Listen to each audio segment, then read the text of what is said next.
Hey, I'm Mark. I'm gonna give y'all another garden update. We had a freeze last night. You can kind of see the ice on the plants. And this time of year, the sun's real low on the horizon. We don't get a whole lot. Part of my garden is kind of in the shade from the tree line. And so to increase production, what I did was basically like a clothesline, just hang up some clear plastic and it reflects the sun back onto the garden. It's kind of a trick to get a little more production out of your garden this time of year. I only do it in December, January. It does work. You can actually feel the heat and reflection off of it. Well, later today we'll be picking the rutabaga and some broccoli and collard greens, and see y'all this afternoon. I just picked a bag full of collard greens. Got a couple other gadgets I wanted to show you. I bought these back in 1980. It basically tells you how much fertilizer is in your soil and the pH. Well, let me get you set up where you can read the meter.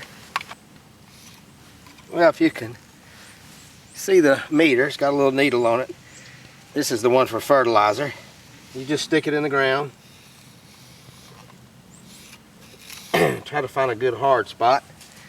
And it's showing ideal, just a little bit on the low side. So we're probably all right. I could probably wait another week or two and throw a little fertilizer out. Then on the pH, you stick it in the ground. It's got a little probe. And then you let it sit there for a minute. And then it takes it a minute to check it. But you can see it's about at 6 and still going down, which tells me it's a little acid. So I'm going to have to throw out a little lime this week, get the pH right. And I bought these, I got this back in 1980. I don't know if they still make it or not, but I use it. It seems to work. See some of my romaine. The little stumps that I had that were sprouting, my chickens had broken in through my garden. You can see where they ate all the leaves. They wiped out my romaine. I had to replant a lot of it. And they got some of my leaves here on the Brussels sprouts. The Brussels sprouts coming along really well. Starting to get some nice size to them. We'll be picking them maybe in another week or two.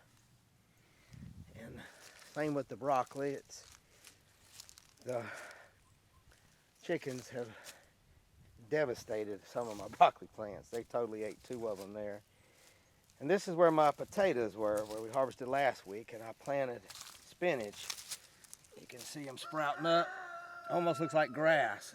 I just threw the seeds out real thick, and once they get a few weeks old, I'll cut them off as baby spinach. And this is one of the cabbages that we harvested. It was actually on, or going to be on a TV show. They've already filmed it, but it'll be airing here in a few weeks. Just a local channel on natural garden and natural healing items. And my rhubarb, I'm gonna pull one up. It's a funny looking root. And that's about the size you want it. And you use it just like you would a potato. If you're making vegetable soup or something, you cut it up and stick it in there, and it's good for you, and it'll grow in the winter when the potatoes won't. Now I cut the top off that rhubarb, let the chickens eat the green part. They love it. And this is a camphor tree. It is the active ingredient in like Vicks nasal spray and Vicks rub. It is a natural pesticide, or natural insect repellent. The leaves have that funny smell. You can crush them and like rub them on your clothes or on your arm, and it'll keep the mosquitoes away. Or you can boil the leaves and drink it. It has kind of a numbing effect if you have a sore tooth, and you can actually spray that water on you too, and keeps the mosquitoes away. Well, next week I'll be giving y'all another update and showing y'all some other plants that we grow around here for medicinal reasons.